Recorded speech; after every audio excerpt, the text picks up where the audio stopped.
우리 4단계의 방역 단계가 와서 우리 참 힘든 그런 상황들을 맞이하고 있습니다.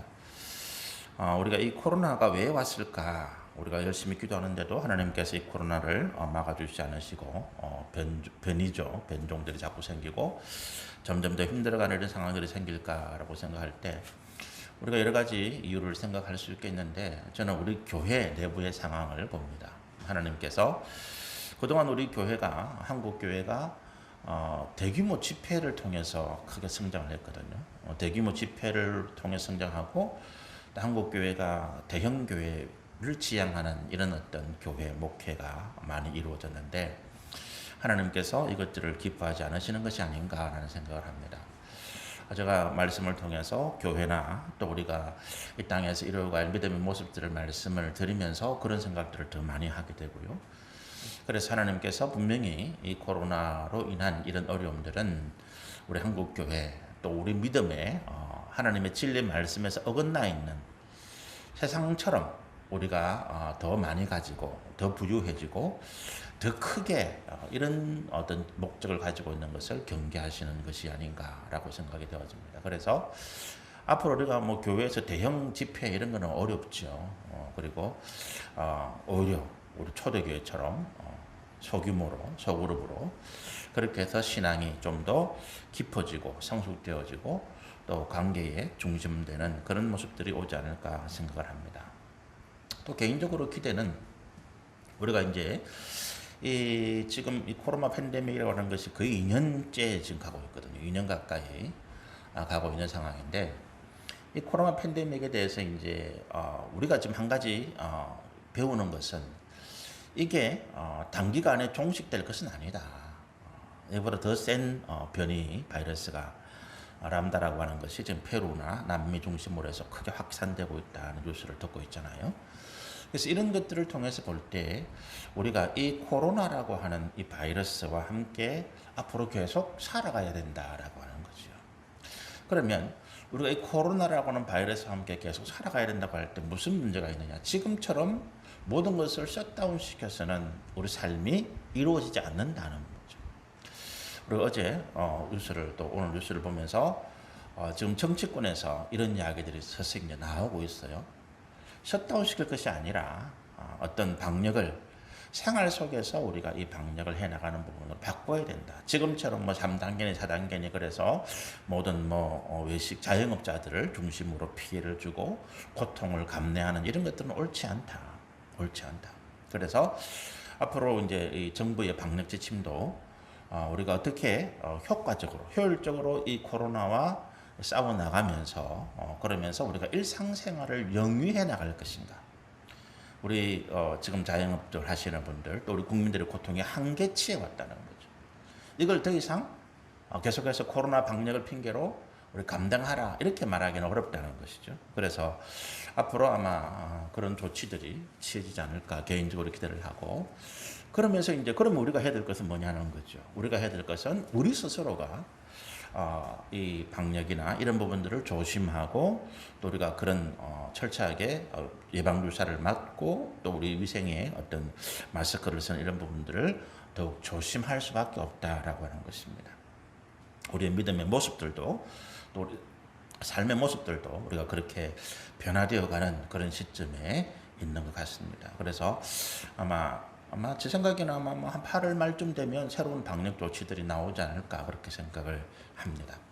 어쨌든 조금만 같이 인내하시고 또 우리는 이 방역 4단계지만 그동안 정부에서 좀 지나치게 우리 기독교를 좀 억압하는 그런 모습들도 있었어요. 그래서 새로 방역 4단계에서 법원에서 이제 그 결정을 좀 바꾸었죠.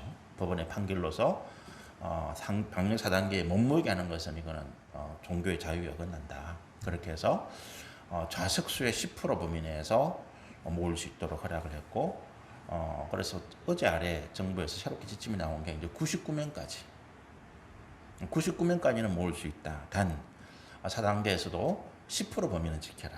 그래서 우리 교회가 한 130석 좌석이 됩니다. 그래서 우리는 13명 들어올 때 이제 붙였죠. 우리 교회는 코로나 4단계에서는 13명까지 들어와서 예배를 드릴 수가 있습니다. 그래서 앉으실 때도 좀 널찍널찍하게 여유를 간격을 두시고 앉으시면 좋겠고요.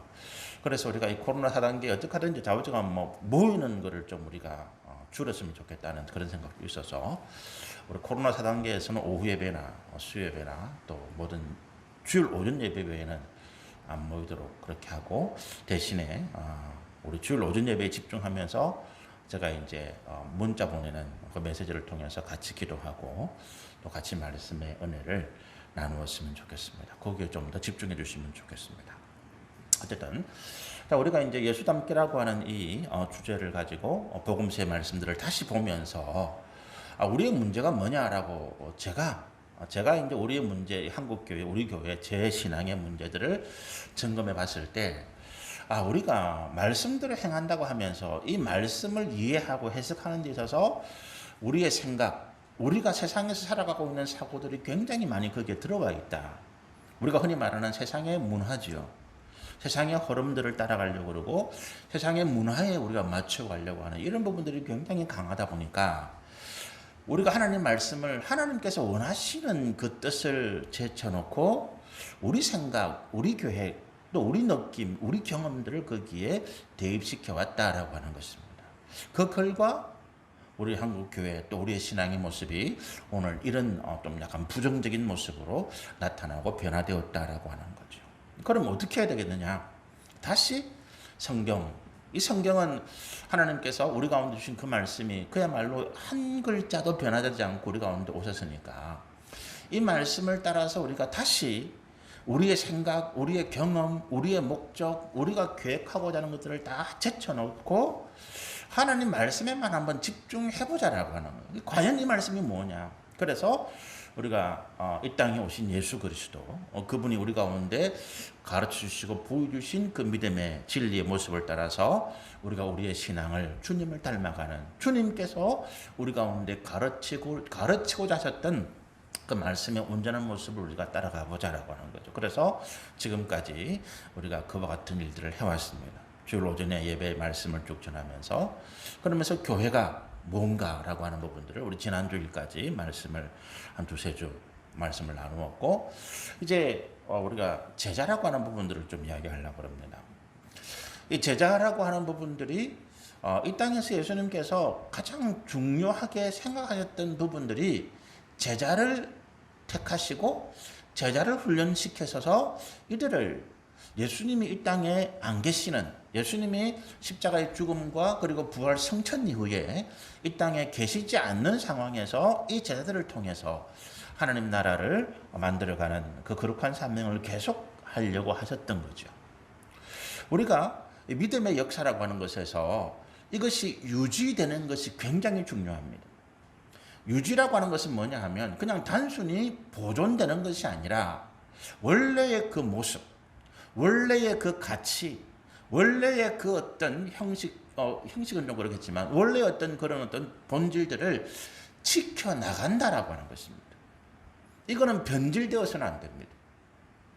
세상이 바뀌고 환경이 바뀌고 삶의 모습이 어떻게 바뀌더라도 우리가 2000년 전 예수님께서 이 땅에 오셔서 보여주셨던 그 신앙의 본질적인 모습들 그리고 교회를 세우시고 주님의 제자들이 그 교회를 통해서 이 땅에 하나님 나라의 말씀을 가르치고 복음을 전하고 또 백성들 가운데 약한 것과 병든 것을 고쳤던 그 사역들의 온전한 모습들은 변질되거나 훼손되어서는 안 된다는 거예요. 그대로 유지돼. 이게 유지입니다. 그리고 이것이 어떻게 되는가 하면 확산되어져요. 우리가 복음의 역사가 확산이라고 얘기할 때 이 확산이라고 하는 것은 성장과는 좀 다른 개념이에요. 예를 들어서 우리가 몸이 아파서 이 약을 먹을 때 약 효과가 우리 어떤 림프절이나 아니면 어떤 여러 가지 내분비 계통을 통해서 온몸의 효과가 퍼져나가야 되잖아요. 이게 확산이거든요. 성장과는 조금 다릅니다. 예를 들어서 우리가 지금도 북한 땅이나 아니면 공산주의 국가나 아니면 종교적인 근본주의를 가지고 있는 이런 국가들에 있어서는 복음의 역사가 막혀있고 복음이 막혀있다고 하는 것은 그 영혼들이 아직도 구원받지 못하고 흑암의 권세 하나님의 진노와 사망의 저주 가운데 빠져있다는 거거든요. 육신의 삶이 문제가 아니라 그 영적인 본질이 그렇다는 거예요. 그래서 이것이 확산되어진다라고 할 때 그 흑암의 땅, 복음이 전해지지 않는 그 이방 나라들, 하나님을 알지 못하고 예수를 알지 못하는 그들에게 이 복음이 증거되어지는 이것이 확산이라고 하는 거예요. 그것이 예수님께서 우리 비유 가운데 그 가루 스말을 부풀게 하시는 누룩을 이야기하시잖아요. 가루가 스말 이렇게 반죽된 가루가 이만큼 많이 있는데 거기에 이것을 누룩 조금을 집어넣었더니만 이것이 확산되어져 가지고 온 가루를 부풀게 하더라. 온 반죽을 부풀게 하더라는 이게 확산이. 성장과는 개념이 다르다는 거예요. 성장은 예를 들어서 한국 교회가 외형적으로 숫자적으로 커지는 것은 성장이라고 하죠. 그런데 이 한국 교회가 커지는 것은 하나님께서 기뻐하실 수도 있겠지만 그것이 하나님이 원하시는 것은 아니라는 거예요. 한국 교회를 통해서 한국 교회 성장을 통해서 이 복음의 역사가 제3세계 아프리카, 중동 그리고 북한이나 아니면 하나님을 알지 못하는 그 밀림이나 어디든지 이것이 전파되어져가는 확산되어져가는 이것이 하나님이 원하시는 것이라는 거예요. 그래서 우리가 믿음의 역사, 복음 역사에서 중요한 것은 확산입니다. 그리고 세 번째로 이것이 지속이라는 거예요. 유지, 확산, 이 지속은 유지와 좀 다르죠. 계속 이어져가는 걸 말합니다. 유지라고 하는 것은 그 원형, 그 본질적인 모습들이 변화하지 않고 그대로 지켜지는 것을 유지라고 말씀을 드렸고, 확산은 이것이 하나님을 알지 못하고 예수 그리스도의 복음을 알지 못하는 사람들에게 퍼져나가는 것이 확산인데, 지속이라고 하는 것은 이것이 주님 오실 때까지 끊이지 않고 계속해서 세대와 세대를 이어져서 연결되어져 가는 것을 말하는 거예요. 그래서 우리가 이 신앙과 또 전도와 우리 믿음의 교회 역사 가운데 이 세 가지가 가장 중요한 개념입니다. 유지, 그리고 확산, 그리고 지속이라는 거예요. 우리 신앙을 통해서 한번 이야기를 이렇게 얘기할 수 있습니다. 자, 우리 교회가 적은 숫자예요. 지금도 한 10명 정도 앉아 계시는데 이 적은 숫자가 어떻게 할 것이냐는 거야. 이게 적든 크든 우리 교회가 믿음의 본질, 믿음의 가치를 유지해 나가야 된다는 거죠. 적기 때문에 그 숫자를 늘리기 위해서 우리가 아무나 와라, 뭐 괜찮죠. 아무나 오지만 그러나 그 가운데서 우리가 성장을 목표로 가죠. 우리가 숫자가 10명밖에 안 되니까 지금 뭐 100명 모이고 1000명 모이게 하기 위해서 뭔가 다른 것들을 막 가져와서 사람들을 끌어모으자. 이거는 믿음의 본질과는, 교회의 본질과는 전혀 다른 거라는 거예요. 전혀 다른 거라는 거죠. 10명이 모이든 100명이 모이든 1000명이 모이든 그 교회는 교회로서의 본질, 교회로서의 어떤 하나님께서 믿음의 역사 가운데 우리가 주신 그 원형을 지켜나가는 이것이 중요한 거라는 거예요. 확산이죠. 확산이 이제 전도고 퍼져나가는 것인데, 그러면 막 교회를 채워라, 뭐 그렇게 우리가 이야기할 수도 있겠지만 그거는 좀 다른 것입니다. 나를 통해서 하나님을 알지 못하는 내 가정, 내 이웃, 나와 함께 살아가는 주변에 예수를 증거하는 이것이 확산인 거예요. 이 확산의 결과가 교회 부흥과 연결되어지지 않아도 상관이 없는 거예요. 우리가 전도할 때 제일 부담이 뭐냐 하면 내가 전도한 이 사람을 내 교회로 데려온다는 거예요. 그거는 전도의 목적이 아닙니다. 그냥 우리는 하나님의 복음을, 예수 그리스도 복음을 전할 뿐이라는 거예요. 알지 못하는 이들에게. 그리고 이것이 지속되어져야 된다. 내 신앙이, 내 믿음이 내 당대에서 끝나지 아니하고 내 아들, 내 손주, 또 그 다음 대를 이어서 주님 오실 때까지 계속 이어져 가는, 우리 좋은 교로 말하면 제가 목회가 끝난다고 해서 우리 교회가 문 닫는 것이 아니고 또 다음 목회자가 담임 목사로 봐서 이 교회를 계속 주님 오실 때까지 지켜나가는 이것이 지속이라는 거예요. 그러니까 믿음의 우리 본질을 유지하고 하나님을 알지 못하는 사람들에게 이 예수 그리스도의 복음을 증거해서 확산시켜 나가고, 그리고 이 믿음의 역사가 예수님이 이 땅에 다시 오실 때까지 계속해서 이어져가는 지속, 이 세 가지가 우리가 교회 그리고 믿음의 어떤 이야기들 가운데 가장 어떤 중요한 개념들을 가지고 있는 단어다는 것입니다. 그래서 예수님께서 제자들을 택하실 때 이거를 염두에 두시는 거예요.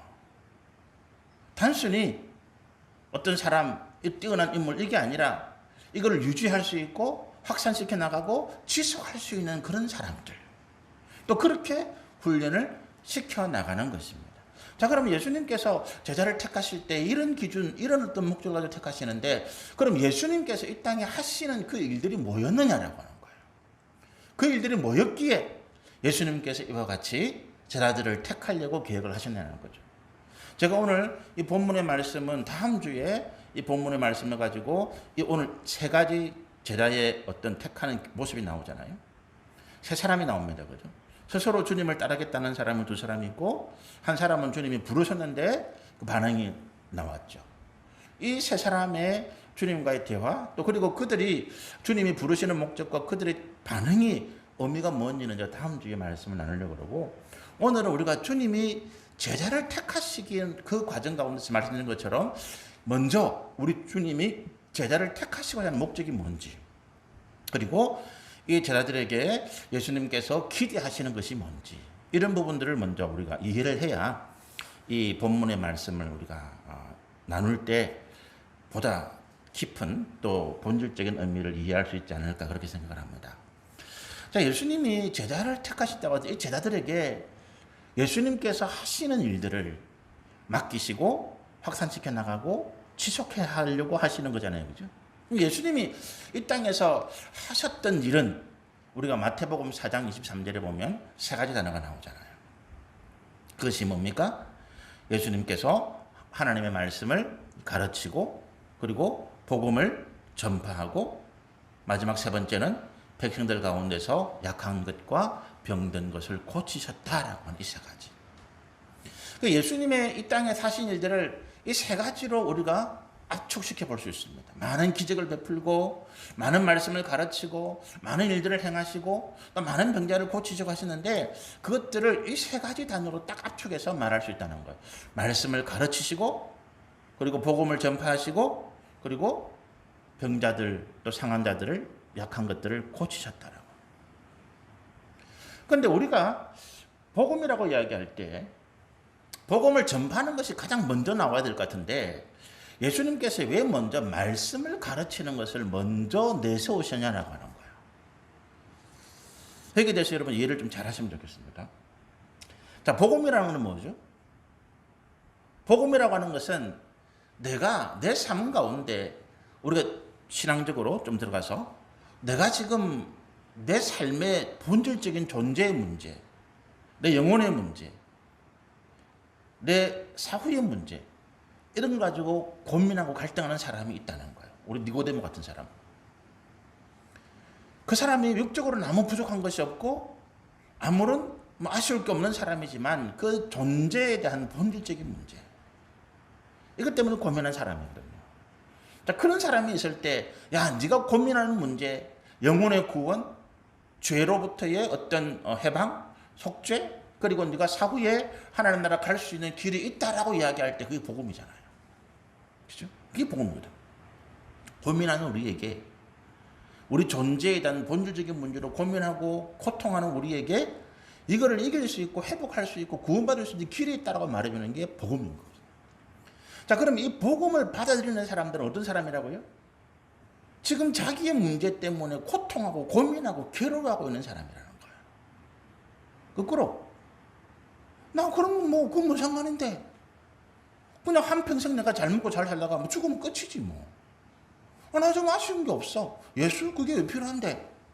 이렇게 말하는 사람들에게는 복음이 아무런 의미가 없는 거예요. 가치가 없어요. 그렇지 않습니까? 세상에 지금 많은 사람들이 예수 이야기하면, 예수 그게 뭔데? 그 뭐 생기신 뭐 작골차보다 뭐. 그 얘기 왜 그렇습니까? 자기들에게는 그게 절실한 문제가 아니라는 거예요. 왜 그 문제가 절실하지 않느냐는 거예요. 하나님은 이것을 가장 귀하게, 가장 가치 있게, 가장 첫 번째 우선적인 문제로 우리의 죽었던 영이 살아나는, 우리 죄가 용서 안 받고 우리의 죄가 하나님의 은혜 가운데 대속함을 입어서 우리가 새로운 영으로 새롭게 살아나고, 그리고 우리가 이 땅에서 하나님의 은혜를 알고 우리가 영원한 하나님 나라를 바라보는 하나님의 백성이 되는 것이 하나님께서 계획하시는 가장 중요한 목적인데, 그런데 왜 세상 사람들은 그거에 대해서 관심이 없냐는 거예요. 뭐가 문제입니까? 그들의 가치 기준이 지금 잘못되어 있다는 거예요. 내가 행복하다, 행복하지 않다는 건 뭡니까? 내 가치예요. 그렇죠. 제가 좀 배가 좀 나왔잖아요. 살이 좀 쪘잖아요. 저 말고 제 주변에 있는 사람들은 제 아내, 제 자녀, 뭐 제 형제들 다 뭐 우리 성도들도 걱정하시겠죠. 다 이 제 배를 보고 아니면 살 보고 한국 사람 좀 빼야 될 텐데 건강이 안 될 텐데. 근데 저는 뭐 이런 말하면 좀 그렇지만 행복해요. 지금 상태가. 먹는 것도 그냥 맛있게 먹으면 되고. 근데 여기서 살을 더 빼려고 지금 노력하고 있습니다. 운동도 열심히 하고 먹는 거 조절하는데 고통스러워요. 맛있는 것도 마음대로 못 먹고 힘든 하기 싫은 운동을 억지로 해야 되고 땀을 빼야 되고 걸어야 되고 고통스럽더라고요.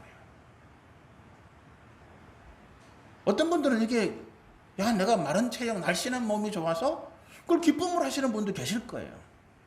무슨 문제입니까? 가치의 문제라는 거지. 가치의 문제. 그냥 뭐 좀 이렇게 맛있는 거 먹고 좀 편하게 이렇게 이게 행복이 저는 제 나름대로 기준이에요. 근데 그게 안 좋다 그러니까. 그렇게 하면 당뇨도 오고 고혈압 못 고치고 나중에 문제가 생긴다 그러니까 나중에 행복을 위해서 해야 돼. 이게 괴로운 거거든. 제 가치가 거기까지 못 갔다는 거예요. 제가 무슨 말씀을 들은지 이해하시죠? 하나님을 알지 못하는 사람들은 그 죄 가운데 살아가는 그 인생이 재밌고 기쁜 거예요. 즐거운 거예요. 아니 술 좋아하시는 분들은 술 먹고 취해서 같이 이게 얼마나 재밌고 즐거운데 그렇잖아요. 그래서 하나님께서 가치의 기준을 진리 가운데 제대로 된 가치의 기준을 제시하시는 거야. 야, 네가 지금 제대로 알지 못해서 그러고 있다는 거죠. 성경에 그런 말씀이 많이 나오잖아요. 네가 지금 알지 못해서 그러는구나. 뭐를요? 인생이 어디로 와서 어디로 가는지, 인생의 진짜 행복이 뭔지, 인생이 추구해야 될 참된 가치와 목적이 뭔지 네가 지금 알지 못해서 그러는구나. 그러면서 하나님께서 뭘 하십니까? 야, 내가 너에게 인생의 참된 목적과 참된 가치를 알려주마. 왜? 하나님이 뭔데 우리 가운데 그걸 알려주신다고? 하나님이 우리 인생의 창조주시기 때문이라는 거예요. 하나님 우리를 만드신 분이기 때문이라는 거예요. 그 만들 때 우리를 만드실 때 그냥 아무 생각 없이 만드신 것이 아니고 하나님께서 우리를 가장 기쁘고 행복한 존재로 살아갈 수 있는 목적과 가치를 우리 가운데 주신 거예요. 그래서 하나님께서 말씀을 자꾸 우리 가운데 제시하고 가르치시는 거예요. 이걸 따라라는 거예요. 이걸 바라는 거예요. 이걸 이해하고 이걸 네가 행해야 네 인생이 행복하다는 거예요. 그런데 사람들의 반응이 두 가지가 나오잖아요. 말씀드린 것처럼 나는 지금 좋아요. 하나님 나중에 어찌될 값이야. 지금 나는 행복해. 왜 자꾸 내 보고 고통 네 죄인이다 그러고 네 안 된다 그러고 네 자꾸 그런 이야기 합니까? 하나님 부정적인 이야기 합니까? 나 좀 긍정적으로 좀 해피하고 행복하게 살고 싶어요. 하나님. 근데 자꾸 죄졌다 그러고 안 된다 그러고 바꾸라 그러고 골치 아파요. 하나님 그냥 이거 살고 놔두세요. 이렇게 하는 사람이 있고 그 진리의 말씀 앞에 반응이 나오는 사람들이 있더라는 거예요. 니고데모 같은 사람. 베드로가 우리 마태복음 보면 예수님을 처음 만났을 때에 예수님 앞에서 그가 뭐라고 엎드립니까? 주여 나는 죄인입니다. 나를 떠나소서. 당신같이 거룩한 하나님의 아들이 죄인인 나에게 같이 온다는 게 말이 안 됩니다. 나는 죄인입니다.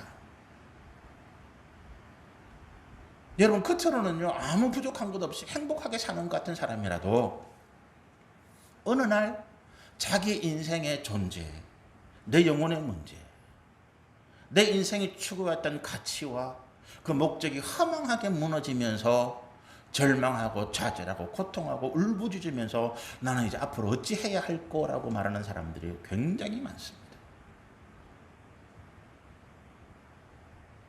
그들에게 하나님의 말씀이 전해지는 거죠. 네가 지금 고통하는 이유는 이 진리의 말씀에서 어긋났기 때문이라는 거예요. 그 말씀 앞에 인정하는 사람들. 그래요. 하나님, 그 말씀이 맞습니다. 제가 제 인생을 돌아보니까 나는 그저 돈이 최고인 줄 알았고, 나는 그저 이 땅에서 잘 먹고 잘 살면 최고인 줄 알았고, 내 새끼들 챙겨가면서 내 가정이 웃음소리 나고 행복하면 최고인 줄 알았습니다. 나는. 그런데 그걸 다 가졌는데 나는 왜 이렇게 내 인생이 허망하고 내가 고통 가운데 빠져서 이렇게 울부짖고 있습니까? 그런 분들 너무너무 많습니다. 인정하는 분, 그래, 주님 말씀 맞습니다. 주님, 그런데 내가 어떻게 해야 주님 말씀하시는 이 영생의 길을 갈 수 있겠습니까? 그 질문과 그 고민 앞에 복음이 답이거든요. 내가 너에게 영생의 길을 주마. 예수 그러시잖아요. 그러니까 우리가 하나님의 진리의 말씀을 알지 못하면 옳고 그른 것을 구분이 안 돼요. 여러분, 서울에 가본 사람하고 서울에 안 가본 사람하고 싸우면 누가 이긴다고요? 안 가본 사람이 이겨요. 목소리 큰 사람이 이긴다고요. 그건 옳고 그르면 문제가 아니고 목소리 큰 사람이 이기는 거예요. 때로 달려들어서 맞다 그러면 그 맞는 거거든요. 진리는 그렇지 않잖아요. 진리의 말씀이 있을 때 100명 중에 99명이 맞다 그래도 진리의 말씀이 아니면 아닌 거거든요. 한 사람이 그 진리의 말씀을 따라서 아니다라고 이야기할 때 그게 아닌 거거든요. 그렇잖아요. 그런데 세상은, 우리가 살아가는 세상은 뭡니까? 숫자가 많으면 진리예요. 숫자가 많으면 공입니다. 맞잖아요. 그게 뭡니까? 다수결이거든요. 야, 이것 중에 어느 게 더 좋은지 손 들어봐라. 손을 많이 든 사람이 그 공이에요. 정의고 진리입니다. 그렇잖아요. 그런데 하나님의 진리 말씀은 100명 중에 1명이 손을 들었다 하더라도 그것이 진리라면 진리인 거지요. 그 기준 앞에 우리가 다시 내 삶을 점검해 본다는 거예요. 지금까지 나는 세상이 원하는 대로, 세상에서 옳다는 것, 좋다는 것, 세상에서 어떤 주류적인 흐름을 따라갔다는 거예요. 아니더라는 거지요. 뭐가 잘못됐다고요? 내 기준이, 내가 지금까지 맞다고 살아왔던 내 가치가 잘못됐다는 거예요. 제가 지난번에 한번 말씀드린 적이 있죠. 어떤 맘카페 1%, 대한민국 상위 1%의 부모님들이 모이는 카페에서 무슨 이야기 생겼다고요? 어떤 어머니가 자기를 돌아보면서 탄식하는 이야기들을 하더라는 거예요. 자리에 앉으셔도 돼요. 구청에서 나올 수 있습니까 혹시? 앉으셔도 돼요. 예. 우리가 그 상위 1%에 있는 어머니가 하는 이야기가 뭐냐 하면 뭐라고요? 내가 내 자녀를 상위 1%로 키우기 위해서 초등학교 3학년밖에 안 되는 딸아이를 어떻게 했다고요? 아침도 안 먹이고 아이를 닥달하고 숙제 못했다고 시험 못했다고 닥달하고 야단치고 뭐라 했어? 어떻게 했다고요? 그 아이를 눈물을 쏙 빼놓고 학교로 보낸 거예요. 아침도 안 먹이고 화가 나서. 그러고 난 다음에 한참 지나고 보니까 자기 흥분이 깔아놓고 내가 지금 뭐 하고 있느냐는 그런 자괴감에 빠지는 거죠. 내가 엄마가 맞나라고 하는.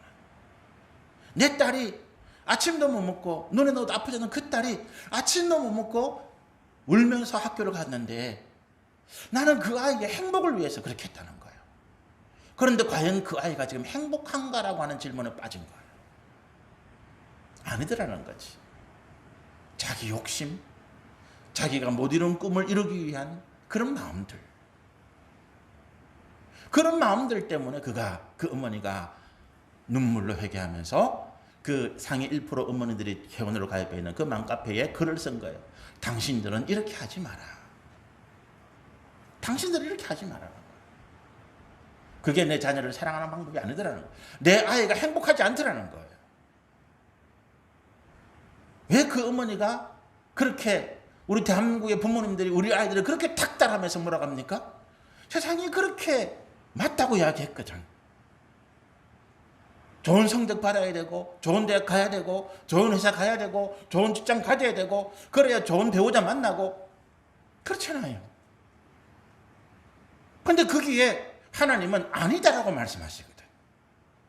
그런데 우리 중에 어느 누구도, 어느 부모님도 그 하나님 말씀에 따라서 아닙니다라고 말한 사람이 별로 없었다는 거예요. 한국교회 그랬다는 거예요. 목사님들이 그랬다는 거예요. 저도 그랬다는 거예요. 저도 우리 그 딸을 키우면서 성적 떨어졌다고 야단치고 뭐라 하고, 저는 그 애를 바르게 키우는 줄 알았거든. 근데 그게 행복하지 않더라는 거예요. 부모와 자녀 간에 골만 깊어지는 상황이더라고요. 그렇지 않더라는 거죠. 진리의 말씀이 우리 가운데 기준이 될 때, 이 진리의 말씀을 가지고 남을 평가하고 세상을 평가하고 판단하는 것이 아니라 나를 돌아보는 거예요. 하나님의 진리의 말씀이 기준이라는 거예요. 왜? 나를 만드신 분이니까. 이 진리의 말씀을 따라갈 때 우리 인생이 가장 행복하고 가장 기쁘고 가장 인생의 목적에 부합하는 하나님께서 주시는 그 은혜 가운데 살아갈 수 있는 그런 길이니까, 우리가 그걸 믿는다면 이 진리의 말씀 앞에 내 삶을 점검해 보는 거예요. 그러면서 어떻게 한다고요? 내가 지금 하나님의 진리의 말씀을 떠나서 세상의 흐름, 세상의 가치, 세상의 어떤 사람들이 좋다고 생각하는 이 다수결 원칙, 여기에 내가 빠져있구나. 주님, 내가 어떻게 하면 좋겠습니까? 이 고민, 이 갈등, 이 기도 가운데 내가 눈물 흘릴 때에 예수의 복음이 내게 은혜가 되는 거예요. 그때 비로소 예수의 복음이 내게 은혜가 되는 겁니다. 우리가 복음을 흩어 던지잖아요. 아이고, 이거 뭐. 그런데 그 사람이 언젠가 그런 어떤 고통, 인생의 허무함, 자기가 가지고 왔던 삶의 가치들이 송두리째 무너지는 그런 경험 가운데서 고통하고 눈물 흘릴 때에 우리가 전한 그 예수의 복음이 그들에게 길이 되는 것이죠. 빛이 되는 것입니다. 그때 은혜가 되는 거예요. 그리고 돌이키는 거죠. 그래서 말씀을 먼저 가르치라는 거예요. 옳고 그름에 대한 기준. 우리 자녀들에게 무조건 기도하라. 아니, 말씀을 가르치세요. 그리고 그 말씀을 붙잡고 기도하라는 거죠. 그리고 그 말씀 앞에 나를 비추어서 내 허물과 내 죄악들을 고백하는 가운데 그때 비로소 예수가, 그 복음이, 그 십자가가 내게 은혜가 되는 거예요. 내게 구원이 되는 거죠. 그 세 번째로 예수님께 하신 일이 뭐라고요? 그 질병 가운데 세상에 약한 약자라서 짓밟히는 그 백성들을 고치시고 강하게 하셨다. 그 말씀 뭡니까? 우리가 하나님께로 돌아올 때 주님이 우리 육신의 문제뿐만 아니라 우리 영혼의 문제, 우리 삶의 모든 문제들을 주님께서 은혜로 회복해 하시고 원래 하나님께서 만드신 그 에덴 동산의 아담과 하와 같이 우리를 이끌어 가실 것을 말씀하시는 거죠. 그것이 예수님께서 이 땅에 하신 세 가지 사역. 말씀을 가르치고, 그리고 복음을 전하고, 백성들 가운데 약한 것과 질병을 고친다라고 하는 것입니다. 그런데 예수님은 이 땅에 3년밖에 그걸 못 하시는 거예요. 그렇잖아요. 예수님이 1000년 만년 이 땅에 계시면 뭐 제자가 필요하겠습니까? 예수님이 계속 하시면 되지. 그런데 예수님은 3년 뒤에 십자가를 지시고 죽음을 맞으시고 부활하시고 다시 성천하셔서 하나님 보좌에, 원래 하나님이 계셔야 될 그 자리에 가시는 거죠. 그러니까 예수님 마음이 좀 급하시죠. 그래서 예수님은 복음 말씀을 가르치고 복음을 전하고 또 백성들 가운데 약한 것과 질병을 고치는 이 일을 하시면서 예수님의 눈은 어디에 있습니까? 누가 내 뒤를 이어서, 누가 내 마음으로 이 세상에 이들을 구원할 일을 감당해 나가느냐. 이사야서의 말씀에 하나님께서 이사야를 부르시면서 이사 6장에 누가 나를 위하여 갈꼬라고. 하나님께서 성전에 이사야에게 임하신 목적이 그거예요. 이사야에게 뭔가 큰 능력을 보여주고 이사야를 막 붕뜨게 하는 이것이 아니라 하나님의 탄식을 들려주고, 누가 나를 위하여 이 백성들에게 가서 그들을 구원해낼 거라고 하는 거예요. 그런 사람이 없더라는 거죠. 예수님도 그런 마음이죠. 유대인들이 얼마나 많았습니까? 예루살렘에만 해도 평상시에 거주하는 사람이 10만 명. 예루살렘에 명절 때면 100만 명이 예루살렘에 온다 그래요. 10만 명이 평상시에 예루살렘에 살고 있습니다. 그런데 그 10만 명 가운데 예수님이 마음에 드는 사람이 없는 거지. 눈을 씻고 찾아봐도 없는 거지요. 예수님이 누가 나를 위하여, 내가 이 땅에 3년밖에 있지 못하는데 그 뒤에 누가 이 일을 계속해 나갈고 유지하고 확산하고 지속해 나가는 일. 그래서 우리가 제자를 예수님이 택하시는 거죠. 예수님이 생각하신 제자는 이거예요. 예수님께 가르침을 받는 거죠. 왜요? 예수님 외에는 이거를 하시는 분이 없으니까. 여러분, 교회 외에는 예수에 대한 이야기를 해주는 데가 없어요, 여러분. 그렇잖아요. 하나님에 대해서 이야기하는 참 많아요. 저기 이슬람에도 하나님 이야기합니다. 알라가 하나님이야. 불교에도 보면 화엄경 이런 거 써놓고 보면 자문의 말씀하고 비슷해요. 성원 저기 토월 성원 아파트 가면 그 엘리베이터 벽에다 쫙 부식해 놓은 거 보면 거의 나는 자문인지 뭔지 모르겠어. 목사님들이 좋은 글이라고 저한테 보내는데 보면 불교 이야기를 하고 있어. 불경에서 나오는 이야기를 목사님들이 좋은 말씀이라도 나한테 보낸다니까. 하나님은 사람들이 많이 이야기해요. 그런데 예수를 이야기하는 데는 교회밖에 없어요. 예수는 교회밖에 이야기를 안 해요. 하나님이 예수 그리스도를 땅에 보내셔서 예수를 통해서 구원받게 하셨거든요. 예수님이 제자들을 부르셔서 예수님과 함께하는 것은 뭡니까? 이 땅에 오직 유일한 구원자 예수를 알게 하고 예수를 닮게 하고 예수를 가르치도록 하는 거잖아요. 그래서 이 예수님께 제자를 택하시는 기준은 이거예요. 예수님께 가르침을 받고 예수님을 본받아서 예수님께서 이 땅에 하신 사역 그 세 가지 일들을 주님 이 땅에 다시 오실 때까지 지속해 나가는 자들, 이 사람이 제자예요. 우리가 그 일을 한다는 거죠. 그런데 이게 문제가 하나 있잖아요. 자, 우리가 이 영적인 일, 신앙은 영적인 것이 기본입니다. 바탕이에요. 그런데 이것을 세상의 사람들에게 우리는 어느 정도 영적인 말을 이해하고 알아듣는데 하나님을 알지 못하고 예수를 알지 못하는 사람들은 영적인 것이 완전 무지한 거예요. 그 사람들에게는 영적인 이야기하면 호기심밖에 없어. 귀신 이야기하면 그래서 어쨌는데 귀신 이야기 요즘 우리 손자들도 귀신 이런 데 빠져가지고 TV에서 만화 보면 귀신 만화 나오니까 할아버지 이거 그런 이야기 해요. 호기심이지. 그러나 영적인 것은 호기심이 대상이 아니잖아요. 이 제자들은 어떻게 된다고요? 하나님께서 우리 가운데 보여주시는 영적인 사건들, 이것들을 세상이 알 수 있도록 육신적인 것으로 바꾸어 놓는 변환장치. 우리는 영적인 것도 알아야 되고 육적인 삶에서도 우리는 충실해야 되는 사람. 이 두 가지가 다. 천사들은 영적인 것만 알면 되지요. 육적인 게 필요 없으니까. 우리가 천국에 가면 육적인 것은 필요 없죠. 그러나 이 땅을 살아가는 그리스도인들은 영적인 것의 전문가이면서도 이 땅의 육신적인 것으로 그 영적인 일들을 풀어내줄 수 있는 사람. 좋은 의사는 어떤 의사인 줄 아십니까? 환자의 상태에 대해서, 환자가 앞으로 치료해야 될 과정에 대해서 무슨 전문 용어 써가지고 말 못 알아듣는 게 아니고 우리가 잘 알아들을 수 있도록, 우리는 의학적인 용어도 모르고 의학적인 지식도 아무것도 없는데 가니까 무슨 어쩌고 어려운 말 해요. 그럼 그게 뭔데요? 몰라. 좋은 의사는요, 우리에게 내 상태 그리고 앞으로 어떤 치료를 통해서 고쳐나갈 수 있다는 것을 우리가 알아들을 수 있도록 말을 쉽게 해주는 사람이 좋은 의사예요. 저는 그렇게 생각해요. 나머지는 장비가 다 하는 거지. 그렇잖아요. 장비가 다 하는 거지. 내가 알아들을 수 있도록. 제자는 그런 거예요.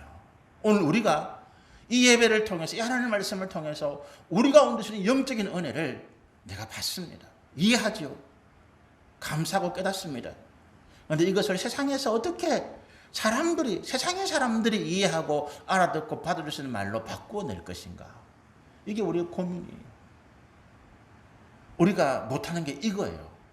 우리는 영적인 은혜를 잘 받고 있는데 내 주변의 사람들이 왜 교회를 안 나가, 예수를 안 믿지, 하나님을 모르지. 내가 받은 이 영적인 것을 그 사람들이 알 수 있는 육적인 것으로 내가 바꿔주지를 못한 거예요.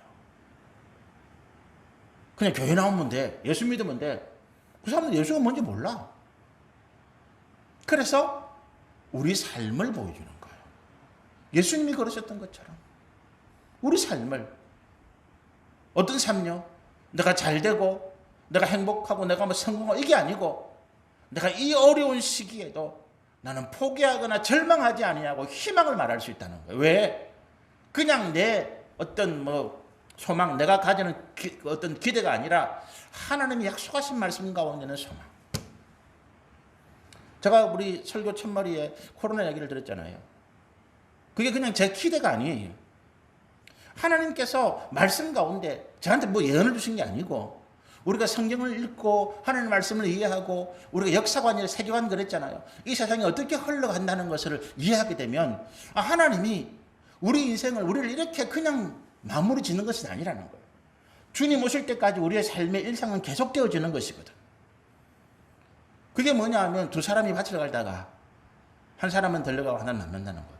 예수님 오실 때까지 똑같이 밭 갈고 있어. 맷돌도 계속 하고 있어. 먹고 자고 입고 살아가는 이 모습들은 지속되는 거예요. 계속 유지되는 거예요. 그 중에 영적으로 깨어있느냐 아니냐, 그 차이지. 그래서 제가 자신 있게 말하는 거예요. 이런 상태가 우리가 전면 봉쇄, 전면 셧다운, 이거는 오래 가지 못한다는 거예요. 왜? 전면 봉쇄, 전면 셧다운에서는 우리가 살아가지 못하니까. 내가 사업을 하고 내가 영업을 하고 내가 직장을 다니고 내가 일을 해야 사는데 그걸 못하잖아요. 정부에서 재난지원금 10만 원, 50만 원 줘가지고 이 은발의 오줌누기라는 표현 아시죠? 이거 아무 소용이 없거든. 코끼리 비스켓이거든. 살 수가 없어요. 그러니까 자연스럽게 어떻게 갑니까? 하나님 말씀을 따라서 앞으로 이 코로나가 없어질 것 같지도 않고, 그래서 이 코로나 시대가 계속되는 한 우리는 앞으로 방역의 패턴이 바뀔 수밖에 없구나. 우리 삶이 이 코로나 시대도 계속 지속되고, 전쟁 중에도 살아봤잖아요. 그렇잖아요. 국제시장 영화 보셨죠? 6.25 전쟁 중에도 영업을 하고 물건을 사고 팔고, 왜? 살아야 되니까. 한쪽에서 전쟁하고 있습니다. 그럼 우리도 같이 죽어야 됩니까? 아니에요. 살아야 되는 거지. 주님 오실 때까지 우리가 이 복음을 전하고 말씀을 가르치고 우리가 하나님 은혜를 나누는 일을 계속해야 되는 거지요. 그래서 그런 거예요. 그래서 제가 자신 있게 말씀드릴 수 있는 거예요. 여러분, 우리는 우리 주변의 사람들에게 내 삶을 보여주는 거예요. 절망하지 않는다. 포기하지 않는다. 우리 인생이 이대로 쓰러지지 않는다. 고통 가운데, 그 허무함 가운데, 그 인생의 허망함 가운데 낙심하고 절망하는 사람들에게 나도 당신 같은 때가 있었다. 그러나 예수를 믿어서 내가 그 구원 은혜 가운데 내가 일어났다. 우리가 살아가는 기준이 이게 아니다. 당신이 지금까지 돈 보고 뭐 육신의 건강 보고 자녀 보고 남편 보고 뭘 보고 살았는지 모르겠지만 앞으로는 하나님의 말씀 보고 살아. 내가 그렇게 살았다. 나는 그렇게 회복됐다. 나는 그렇게 하나님 은혜 가운데 내가 살아났다. 그러면서 우리가 같이 기도해주고, 여러분, 우리가 나하고 상대방하고 이야기할 때는 논리로 이야기하지 마세요. 무슨 뭐 논리로 막 거창하게 복음 전달하지 말고 그냥 그 사람과 함께 울어주는 거지. 그냥 그 사람과 함께 울어주고 그 사람을 안아주고 그 사람 마음을 위로해주고, 그래 같이 울어주고, 뭘 알기는 뭘 알아, 잘 모르지만 그래 그래도 같이 울어주고. 나하고 상대방 이야기할 때는 제가 그거 참 못해요.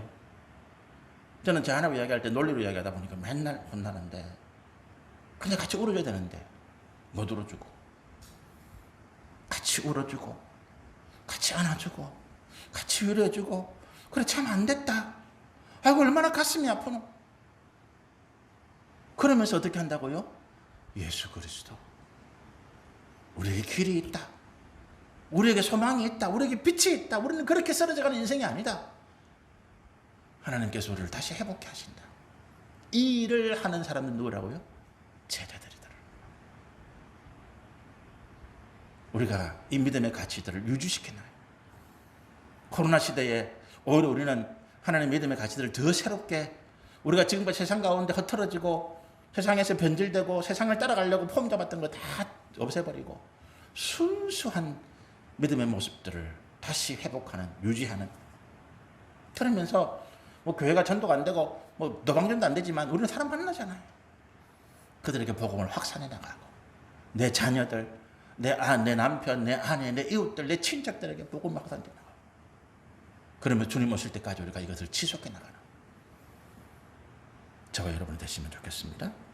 주님이 이것들 때문에 우리 오늘 본문 다음 주에 제가 말씀을 드리려고 하는데 제자들을 부르시는 이 기준, 우리 구체적인 상황을 통해서 다음 주에 주님이 제자들을 택하시는 기준에 대해서 우리가 말씀을 또 나누시면 좋겠습니다.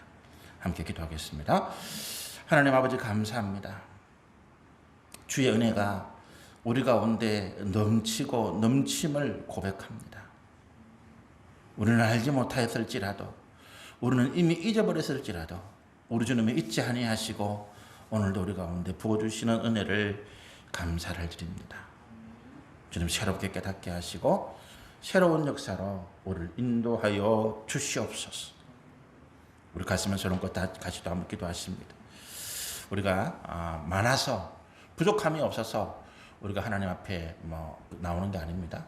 우리는 모질함, 우리는 늘 부족하고 우리는 또 하나님의 은혜가 더 필요하고 오늘도 우리는 그 능력이 필요하고 오늘도 우리 가운데 강건하게 주신 은혜가 필요합니다. 우리 하나님 앞에 기도하실 때는 정말로 절박한 마음으로 한번 기도하십니다. 사모함으로 하나님 꼭 필요합니다. 꼭 해주셔야 됩니다. 우리 같이 한번 기도하시겠습니다.